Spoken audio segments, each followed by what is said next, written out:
لا إله إلا الله لا إله إلا الله لا إله نحمده ونصلي على رسوله الكريم أما بعد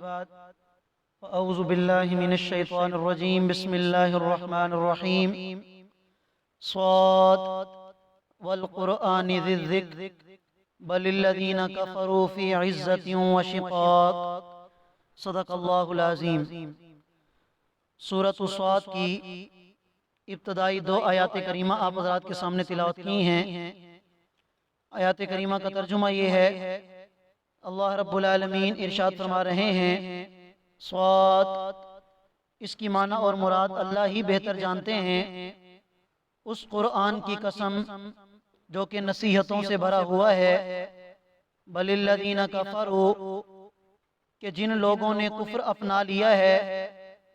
اور کسی وجہ سے نہیں بلکہ ہٹ دھرمی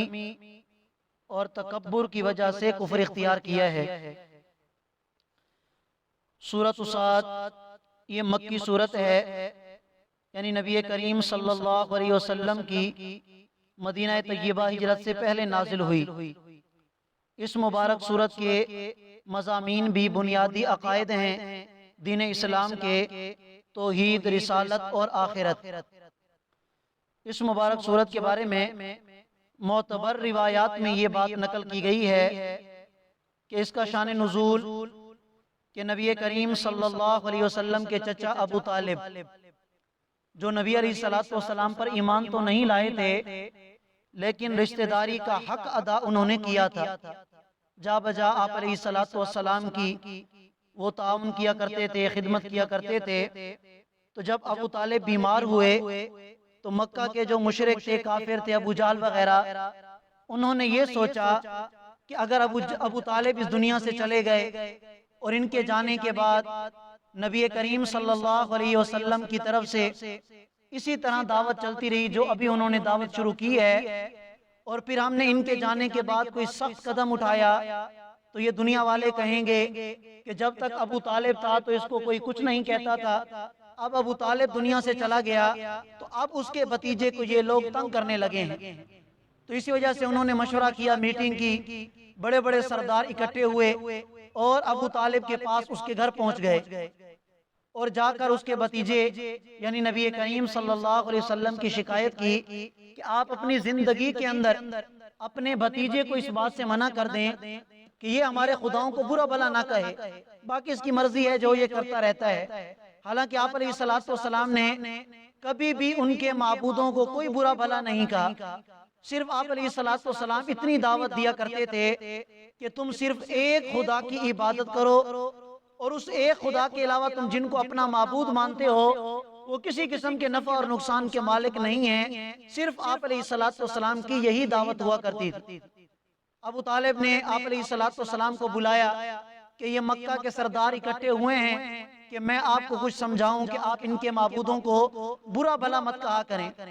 تو آپ علیہ السلام نے ارشاد فرمایا کہ چچا جان،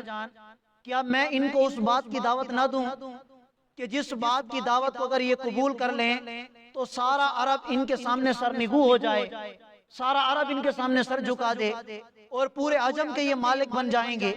تو اس پر ابو جہل کہنے لگا کہ وہ کون سی بات ہے؟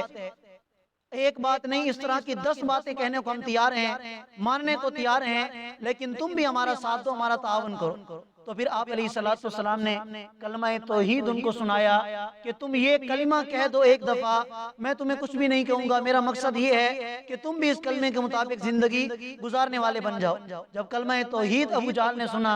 اور مکہ کے کافروں نے سنا تو وہ کپڑے جھاڑتے ہوئے کھڑے ہو گئے اور یہ کہنے لگے کہ یہ عجیب بات ہے کہ ہم سارے خداؤں کو چھوڑ کر ایک خدا کی عبادت کریں، ایک خدا کے پیچھے چلیں، یہ ہو ہی نہیں سکتا، ایسا ہم کبھی بھی نہیں کر سکتے۔ یہ بات کرتے ہوئے محفل چھوڑ کے چلے گئے، اور اس پر اللہ رب العالمین نے سورہ صاد کی یہ ابتدائی آیات کریمہ نازل فرمائی۔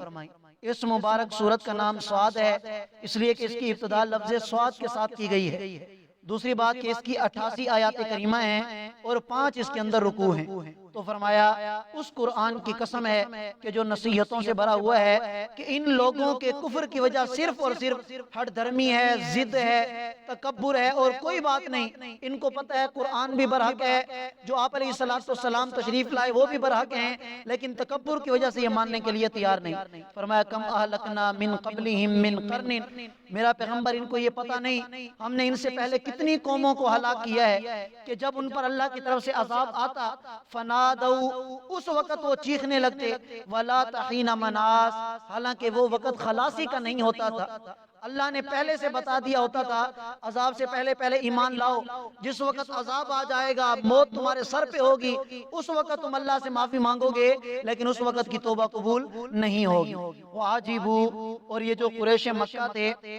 ان کو اس بات نے تعجب میں ڈال رکھا تھا، ان جاءہم منذر منہم، کہ ڈرانے والا انہی میں سے ہے، یعنی ان کے نزدیک جو نبی ہونا چاہیے وہ کوئی فرشتہ یا کوئی اعلیٰ قسم کی مخلوق، انسانوں میں سے نبی کا ہونا ان کے نظریے کے مطابق یہ صحیح نہیں تھا۔ وقال الکافرون، اور یہ کافر لوگ کہتے تھے، ھذا ساحر کذاب، معاذ اللہ آپ علیہ السلام جادوگر ہیں یا جھوٹے ہیں۔ اجعل الآلہۃ الہ واحدہ، کیا اس نے بہت سارے معبودوں کو ایک معبود میں تبدیل کر دیا؟ ان ھذا لشیء عجاب، یہ تو بڑی عجیب بات ہے۔ وانطلق الملأ منہم، تو ان میں سے ایک جماعت کپڑے جھاڑتی ہوئی کھڑی ہوئی، انمشو، اور اپنوں کو کہنے لگی چلو، واسبروا علی آلہتکم، اور اپنے معبودوں کی عبادت پر ڈٹے رہو، ان ھذا لشیء یراد، بے شک یہ تو کوئی ایسی بات ہے کہ اس کے پیچھے کوئی اور راز ہے۔ یعنی آپ علیہ السلام معاذ اللہ سرداری چاہتے ہیں، یہ چاہتے ہیں کہ مکہ کے سارے سردار ان کی اتباع کر کے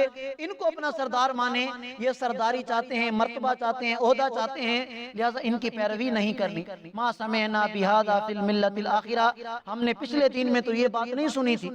یعنی جو آپ علیہ السلام سے پہلے کا وقت تھا ہم نے تو کبھی یہ نہیں سنا کہ ایک خدا کی عبادت کرو، بلکہ شروع سے یہ چلا آ رہا ہے، ہمارے آباء و اجداد بھی اسی دین پر تھے کہ ایک نہیں کئی معبودوں کی ہم عبادت کرتے رہیں گے۔ ان ھذا الا اختلاق، فرمایا کہ محمد صلی اللہ علیہ وسلم جو بھی باتیں کرتے ہیں یہ ساری کی ساری من گھڑت باتیں ہیں۔ اللہ تعالی ہم سب کو سمجھنے اور عمل کرنے کی توفیق دے۔ جزاک اللہ۔